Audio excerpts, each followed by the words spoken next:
Okay, welcome. I believe we're live.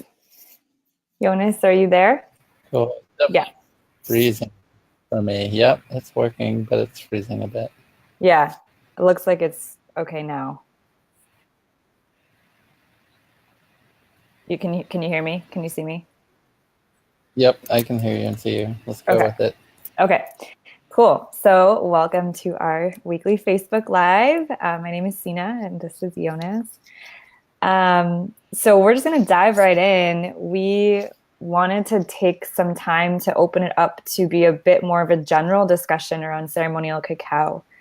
I think we have almost 150 members in the group now, which is really great. And we have gotten a lot of awesome questions from all of the answers to the survey that we have when you join the group.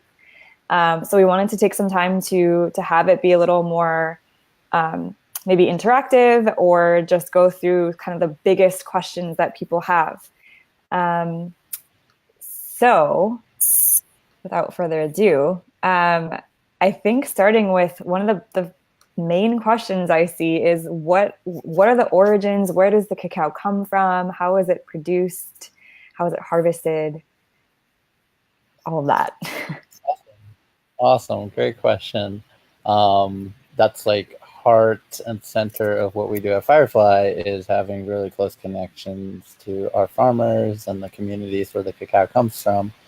The very first cacao we got started with was the cacao from Belize, which is fermented by Maya Mountain Cooperative. It's a cooperative of 300 farmers in southern Belize of Kichi and Mopan Maya origin. And that's an amazing cacao. It's the very first one I started Firefly with, and we still use it quite often. It's very, very magical.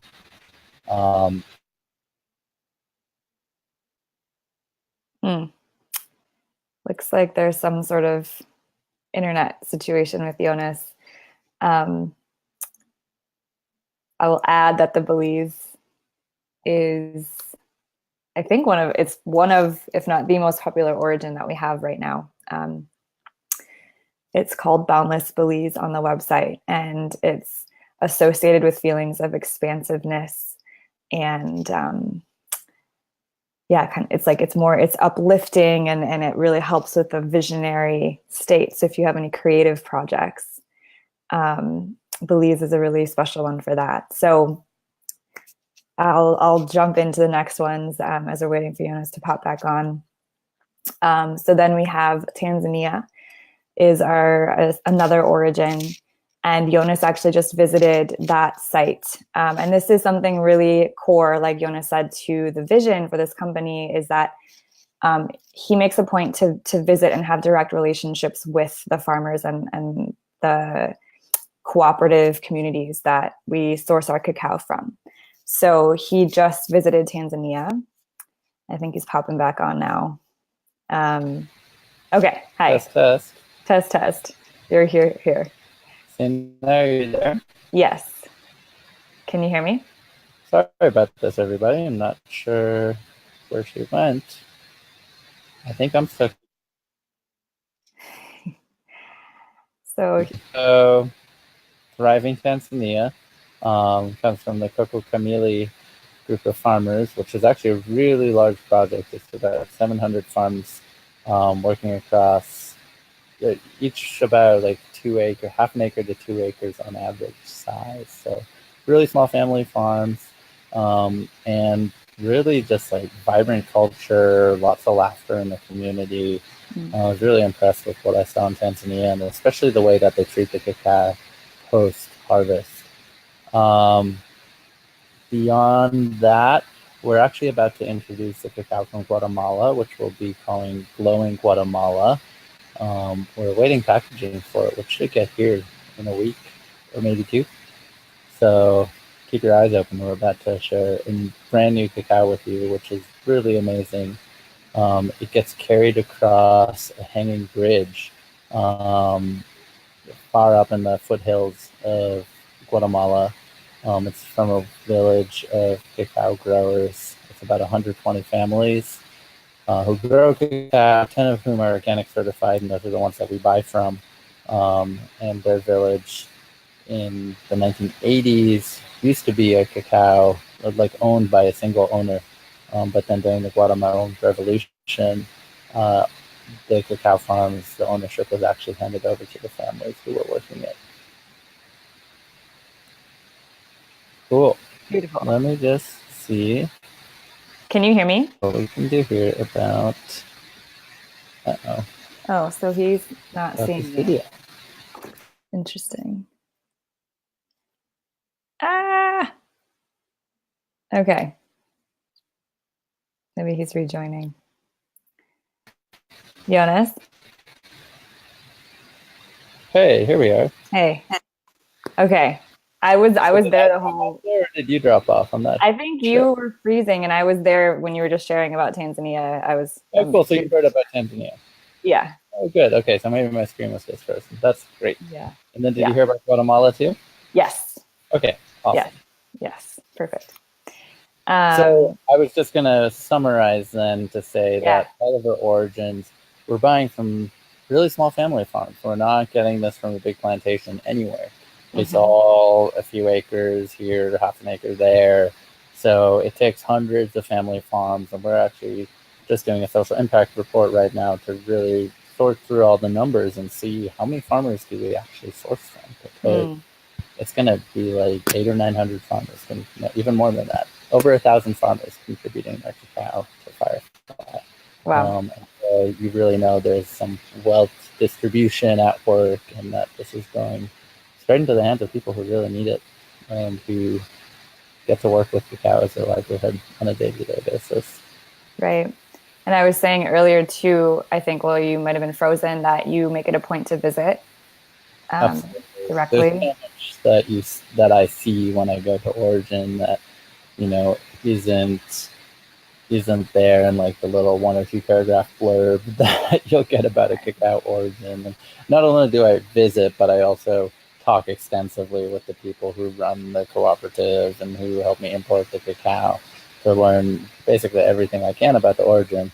It tends to all be really interesting, and every origin is different, and that gives me a sense for, you know, how it compares to the other cacaos that we use and how it compares to what else is out there. And I really feel strongly that the cacao that we select is some of the best in the industry, and that it's really actually defining positive movements in the industry. If you look at it from a social impact side, our partners basically tell us, grow your business, buy more cacao, we'll have more social impact on the ground here. So they have that side of it pretty dialed in. And yeah, all of you contribute to us being able to buy more cacao. Yeah, that's beautiful. And you also source from organic certified farms, right? Yes, we've made it a point. There's a lot of cacao out there that is not organic certified, but it's kind of de facto organic because the farmers who grow it are too poor to use chemicals. Right.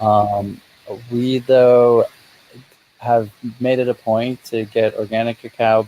Both, it usually benefits the farmer to be certified, because they can get higher prices. And for example, the Guatemalan cacao wasn't organic until the most recent shipment, which we bought most of.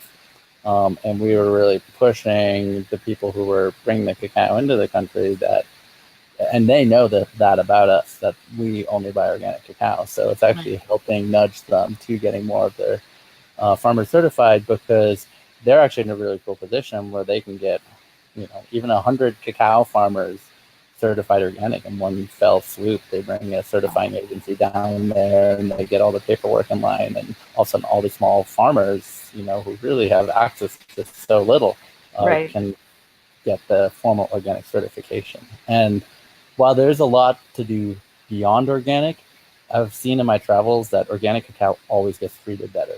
And that's important to us. You know, organic cacao is put in the nicer warehouse. Organic cacao is put on the truck that doesn't have an extra barrel of oil or coffee sitting in there. You know, it's those little things that have an energetic impact on the cacao. So Organic at origin is actually, it actually does go a long way. But as we'll get into later in this conversation, we're looking for even more than that. And that's Right. what goes into ceremonial cacao. Yeah. Yeah.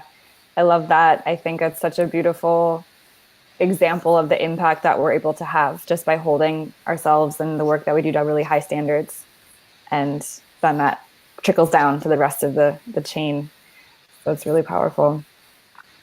Um, so yeah, why don't we go into a bit more of what is ceremonial cacao? How do you define that, and how is it different from regular cacao? Fundamental to ceremonial cacao is that we're interested in working with cacao as a tree spirit. So we're really looking for cacao that is alive in a certain sense, that you can actually communicate with and do spiritual work with. Not all cacao is that way, um, because of how it's grown, because of how it's processed. There's a lot of things that can diminish the quality of it. So I was saying, but before organic is a certain baseline, ceremonial cacao is like an energetic hygiene standard for working with cacao. And it's really an additive process that begins from the seedling and goes all the way through to your cacao ritual.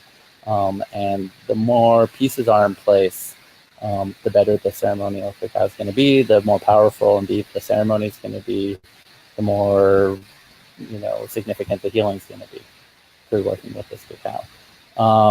That said, if one step is missing, that doesn't mean necessarily that it's not going to make good ceremonial cacao. And I've seen this. There's just variety in the supply chain of, how cacao is worked with at different stages. Some places, like I'm going to say Belize, they do an amazing job growing the cacao. But in Tanzania, I was super impressed with how amazing of a job they do processing the cacao, and how what a positive impact the fermentery has had on the lives of its workers. So different cacaos have different strong points, and they all go into boosting the energy of the cacao and contributing to ceremony. Um, so, as a baseline, again, I think I'd be very hesitant to use any cacao that's not organic for ceremony. Any cacao that's coming off a sort of like large plantation versus coming from smallholder farms. And on the processing side, it's got to be treated very delicately. Cacao is a very sensitive plant. It absorbs all sorts of energy. So we roast it really lightly. We grind it for the minimum amount of time needed. We keep all the temperatures as low as possible as we're working with it. We're paying attention to our internal energetic space as we're working with the cacao, and really making sure that we're coming from a place of gratitude and connection with it, and pausing if we're not, and doing something else if we're not. Like, that's really, really important to working with the cacao. And we read your blessings out loud to the cacao before we send it, so that whatever ceremony you're going to do with it already is imparted into the cacao before it comes to you. Even the design of our space is designed around ceremonial cacao. Like, we don't work out of a standard glaring white commercial kitchen. Like, we actually have dimmer lighting, we have colorful wall space is just like really pleasant to work with. We keep an altar in our workspace. That's a huge part of the work that we do. So we kind of have a prayer for all the work that we do with cacao, and the healing that it's bringing in. And that's the stuff that you don't find in conventional cacao, in 100% baking chocolate, those kind of things. It's not really treated with the same kind of awareness and love. And that's really fundamental to making helping the cacao express its full magic when it comes to it. Right. And I also want to share that just from what I've seen and what I've learned about how you've grown the company, you receive a lot of guidance from the Cacao Spirit itself. And Yeah. that's kind of informed a lot of how you've grown and developed. Yeah, absolutely. Like I get a lot of my recipes, a lot of my process even from the Cacao Spirit. Like for it's it'll happen in like a flash of inspiration or a deep prayer somewhere or just like a little clue somewhere. It's this really synchronistic way that feels like gathering the pieces of a puzzle that's put this all together. With the cacao sourcing, like I knew I was going to work with all three of my cacaos before I really knew very much at all about where it came from. Mm. And when I learned about where it came from, I was really impressed. It was like, all the dots were checked for, oh yeah, this does make ceremonial cacao. But that kind of intuitive process where like I'll hold a bag of cacao and be like, oh my goodness, I'm supposed to use this cacao. I don't know why yet, but I feel really strongly about this. Yeah. And that's just an example of how to work with the cacao. And it's that's why I do this work. It's been my heart's calling, and Hmm. we do have some sort of connection. Yeah, definitely. And I think there's space to make a little tie back to what we were talking about earlier with the origins. And I feel like, because we build these direct relationships and we're so conscious about trying to close the whole circle, right? So like from the farmers all the way through our company, then back to them. We're trying to keep that circle of life and that connection intact, and those relationships intact, and that's really helping us, stay connected with the trees themselves, and really supporting the flourishing of this sacred tree. Totally. I mean, cacao is a messenger from the trees. It's communicating wisdom from the heart of the rainforest at a time that our species is destroying the rainforest, destroying the climate. So, and cacao is a tree that is 50 million years old. It's more genetically diverse than humans are, so it's got a lot of wisdom to share. Mm-hmm. Um, and working with it in a way that allows it to communicate to us, to me, to all of you. Um, we can each access that information. You could ask, like, where does cacao ceremony originally come from? What were ancient cacao ceremonies like? And our, what we really do know more than anything else is that um, the Mayans, the Aztec, the Olmec, the Zapotec, all these cultures that use cacao, they listened to the plants. They were extraordinarily sophisticated in their understanding of plants, perhaps in the way that we are with circuit boards today and the internet. Um, that knowledge comes largely from really cultivating this ability to speak to listen, to observe plants. And um, it's like you wonder, where did the whole complex process of fermenting chocolate and making chocolate come from? There's probably some guidance from the plants involved. And similarly, their rituals were probably guided from the plants.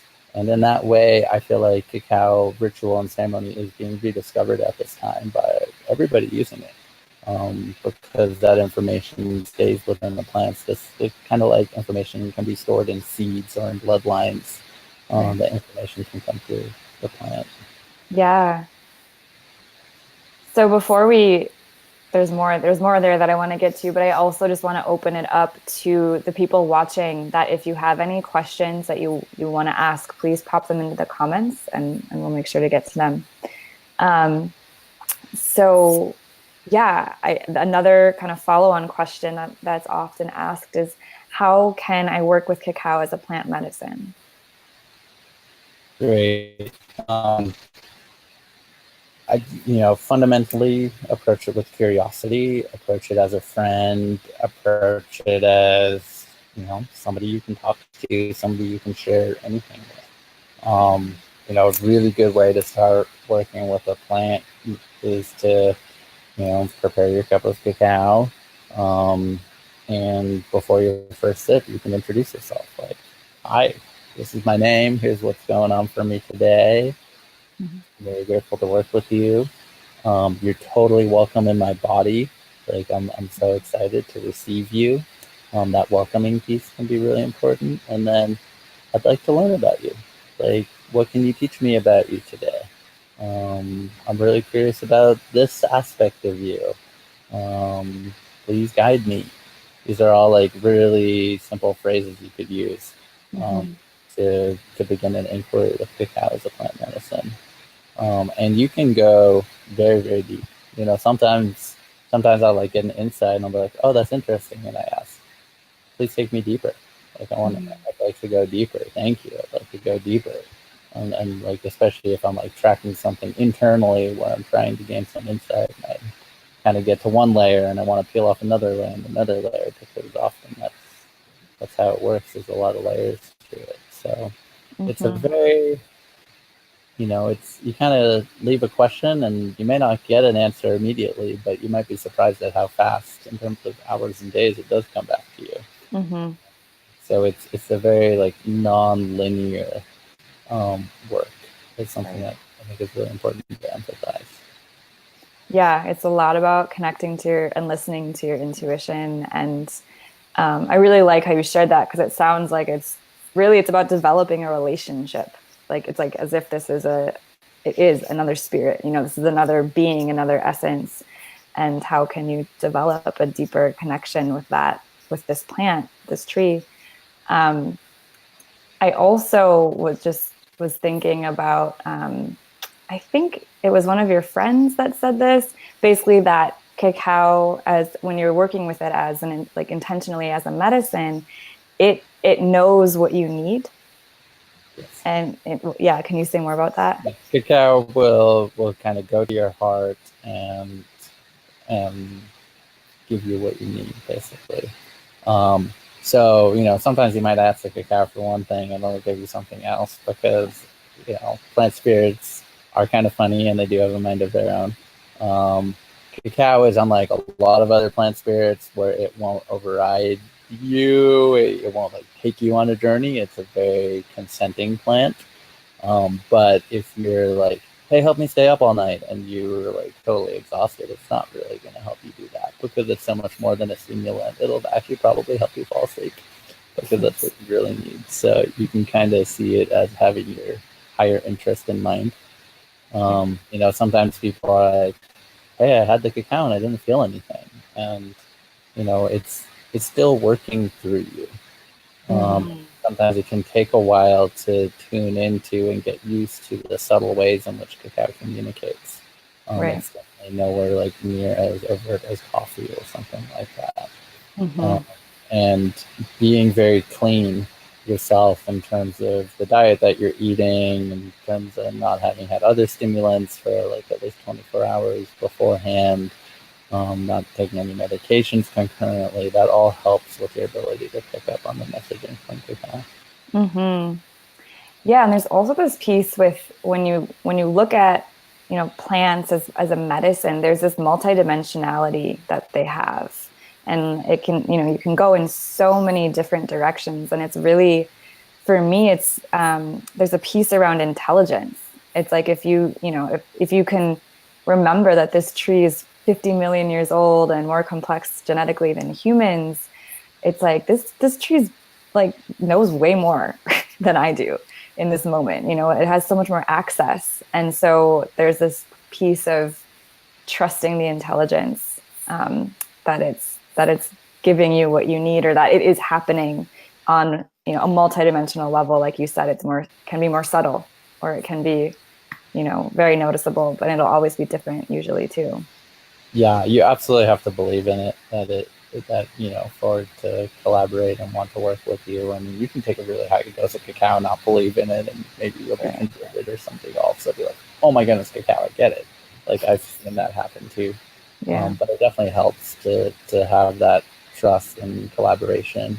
And again, it's just such a beneficial, kind, loving, nurturing plant spirit that really I've only seen good things come from it. Um, I was going to say something else. That's okay. Well, why don't we I feel like time just flew by. We could talk about It really, it really did. Why don't we wrap up with maybe a few of your favorite rituals, or for people that are newer to cacao ceremonies or creating their own rituals, what are some ways that they can get started? That actually ties in perfectly to what I now remembered I was going to say, which is humility is Mm. a powerful place to start. Yeah. I mean, I've had the cacao ask me to humble myself. It's like, okay, right now you need to apologize, and rather than Mm. question why, I just like apologize for everything I could think of that I might need to apologize for. And Mm. afterwards, I received a download for one of the recipes that we have that we still use, and I was like, whoa, Mm. cool. So that really showed me how sometimes just listening to the guidance you receive, not asking questions, and especially like if it pertains to being humble or giving gratitude, it can be really, really important for working with the Mhm. plant. Mhm. That's generally where I start people off with how to do a ceremony. It's really a practice of dropping into your heart and giving gratitude from your heart. Mhm. So, one of the activities that I do with people is sharing what you're grateful for, going back and forth, again and again. I'm grateful for this. And using it kind of as a way of telling story and like elaborating on the gratitude. Like I could spend a whole hour drinking a cup of cacao slowly and giving gratitude, and that would be an Mm. amazing ceremony. And what tends to happen is each time I give gratitude, I go a little bit deeper. I go a little bit deeper. I get more to the root of something. Oh yeah, this is what I'm really grateful for, and it allows it to really come from the heart. Cacao is Mhm. heart medicine. That's where it's active. So kind of doing the work mentally to get our brain and our heart to resonate on the same level through the practice of giving gratitude puts you into the most receptive space for working with cacao. Mhm. Beautiful. I love that. Um, and beyond gratitude, you can set specific intentions for working with the cacao. Like I really like to ask for help more than anything else. We all need help living our lives and navigating this world. Mhm. So I, after giving some gratitude, I'll be like, I help with this right now, Yeah. or like, really don't know what to do about this. And can you help me? Like, just Mhm. have being frank with it. And it's actually kind of relieving because when I ask for help in that way, I know it's not just me who's going to solve this problem now. And Right. it takes the weight off my shoulders and allows this greater intelligence to collaborate with me because I'm, you know, like I was before, it's a very consenting plan. So you need to invite it in. You need to give Yeah. it permission to help you on the things that you want. So that conversation needs to happen in order to receive that kind of help. Mhm. So it can be really important to do that and invite it in. Just like I was saying, even just to invite it into your body and say, Yep. "You're welcome here." Yeah. Okay. So if we were to do a three, it's gratitude. Gratitude's your probably number one kind of ritual tip. Um, Invite it in, set intentions, ask for help, ask for what you need. And then I want to add in like connect with nature, like sit outside or go, be um, be in a place that helps you drop out of the mind and just get more into the body, more connected to the world around you. And cacao will really help facilitate that. And that's when you can be more receptive, like you were saying. Yeah, if you can't go into nature, like if you're in a city somewhere, like building an altar can also be really powerful. Mm-hmm. You can bring items from nature to your altar, things that are symbolic of different plant or animal totems, different energies, the different elements. So Mm-hmm. you can kind of bring that into your home as well. But yes, a lot of my early work with cacao, especially, I tried to find as energetically calm and quiet of a space, which was usually far out in nature somewhere. Mm-hmm. Mm-hmm. Yeah. Or even just connecting with like the sun, like a moment, if you're on the sidewalk or something, that can be, it's those simple pauses that really make all the difference, I find. Yeah. Yeah. Okay. I can't believe it zoomed by this quickly. So I think we should probably wrap up. We didn't have any questions come in live. So Any last words of wisdoms that you want to add? Let's keep it at that, and bookmark that. This is a topic that goes by quickly and Yeah. worthy of coming back to visit again soon. Yeah. Awesome. Okay. Well, thank you, Jonas, and thank you those who joined, and we'll see you again soon. Okay, thanks everybody. Good night. Good night.